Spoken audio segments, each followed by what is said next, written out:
Good evening. Senator Sonny Angara says confidential funds of civilian agencies stripped by Congress remained less likely to be restored in the bicameral committee level tackling the national budget for 2024.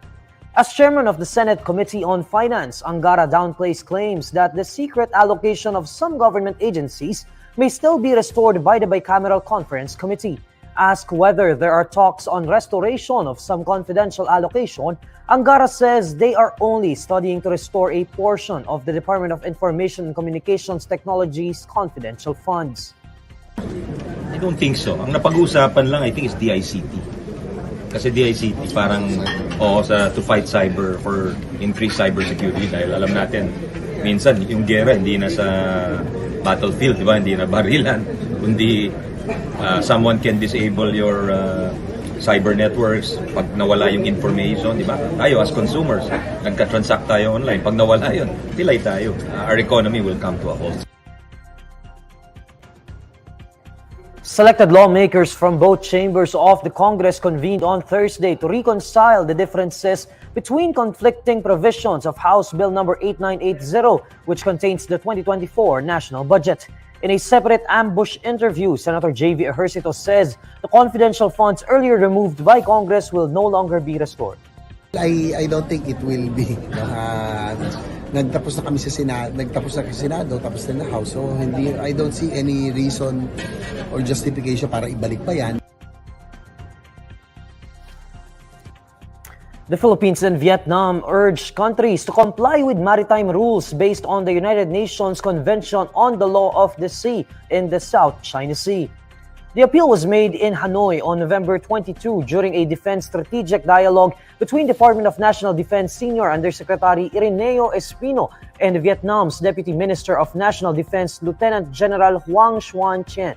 In a statement, the Department of Defense says both countries are calling to uphold the rules-based order on the basis of the Unclos to ensure freedom of navigation in the region. According to the DND, the Philippines and Vietnam underscored the Association of Southeast Asian Nations as a stabilizing factor and platform in promoting regional peace and security, while recognizing the increasing strategic competition among major powers in the region. Both officials likewise agreed to increase high-level exchange visits, information sharing, education and training exchanges, and service-to-service engagements between the Philippines and Vietnam. China asserts sovereignty over nearly the entire South China Sea, with claims overlapping the exclusive economic zones of the Philippines and Vietnam, causing tensions in the region. The Armed Forces of the Philippines says the New People's Army has no more active guerrilla units in the country. In a public briefing, AFP spokesperson Colonel Medel Aguilar says the communist armed movement no longer has active guerrilla fronts, adding that there are 15 weakened guerrilla clusters remaining in the country. Ayon po sa binabalidate namin na figure, it may be less than 15 weakened guerrilla fronts. At kasama na rin po dito yung pagbaba ng bilang ng mga armado na cause of threat naman sa ating mga kababayan at doon po sa mga program na ini-implement ng gobyerno. The government and the National Democratic Front of the Philippines had started exploratory talks to address the root of communist insurgency. The government has also granted amnesty to eligible former NPA rebels. According to Aguilar, the NPA has difficulty implementing its programs like recruitment and generating resources. Wala na rin pong programa na naipapatupad ang mga guerrilla fronts natin. Nahihirapan na silang mag-recruit because they are on the run. And they are also having hard time para makapag-generate po ng resources para magamit nila laban sa ating pamahalaan at sa ating mga pamayanan. Former presidential spokesperson Harry Roque is asking media practitioners to stand in solidarity with Sunshine Media Network International or SMNI, saying that supposed threats of franchise revocation is an attack on press freedom. In a video clip taken by the Kamuning Pantisal Forum on Thursday, Roque can be seen pleading to media workers to ensure that press freedom is protected. Nananawagan po ako muli sa ating mga kasamahan sa media. Meron na naman pong banta sa karapatan ng malayang pamamahayag sa pamamagitan ng pananakot na baka po ma-revoke ang prangkisa ng SMNI. Itong kalayaan po ng mga mamamahayag ay isang napaka-importanting kalayaan para po magkaroon ng demokrasya dahil kinakailangan pangalagaan po natin ang malayang merkado ng ideya na nakakatulong sa pagbubuo ng paninindigan ng ating mga kababayan. This comes as the House Committee on Legislative Franchises looks into issues hounding SMNI after hosts in a program claimed that Speaker Martin Romualdez had spent 1.8 billion pesos for his travels. To recall, this same committee in the 18th Congress stripped media giant ABS-CBN of a new franchise in July 2020 amid the COVID-19 pandemic. Roque was a cabinet official during the time of former President Rodrigo Duterte. He said that there would be no chilling effect on the denial of ABS-CBN's new franchise since its business is entertainment, not news. In Pandesal Forum's clip, Roque says he hoped for support for SMNI, whatever a person's political color is. Sana po, kalimutan natin ang kulay dahil kahit tayo ay pula, berde, or itim, pagkalayaan pong pinag-uusapan, dapat sama-sama ang lahat ng mga mamamayan.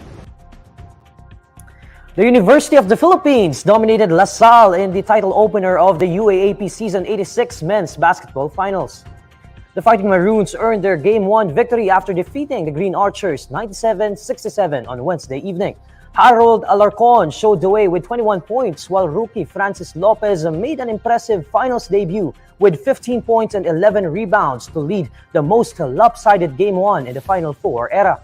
LaSalle got dominated in its first finals game in 6 years with newly minted MVP Kevin Kiambao limited to 11 points on 4 of 10 shooting to go with 6 rebounds and 3 assists. UP ended LaSalle's 9-game winning streak with its airtight defense, limiting the Green Archers to a 2 of 23 3-point shooting and forcing 18 turnovers to score 24 points of it. The Maroons, who were last year's runner-up, will try to reclaim the crown in Game 2 on Sunday, December 3.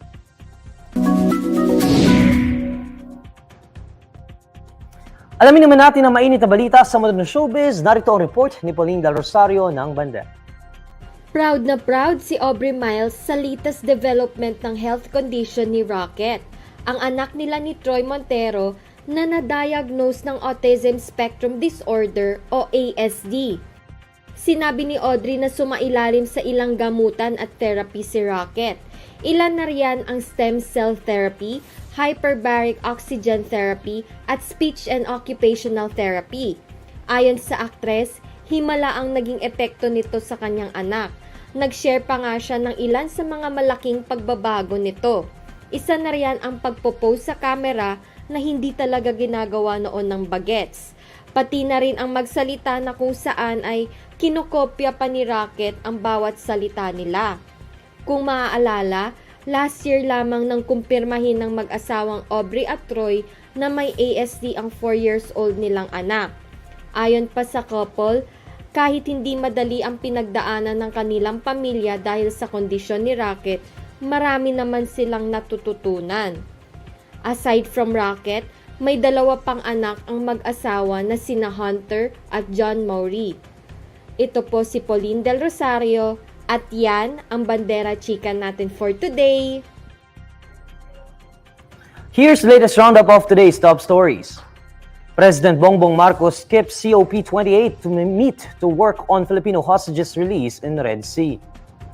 Senate and House opened bicam for 5.7 trillion national budget for 2024. And as the House of Representatives probes SMNI, its legal counsel clarifies Kingdom of Jesus Christ head Pastor Apollo Kibuloy does not own the media network.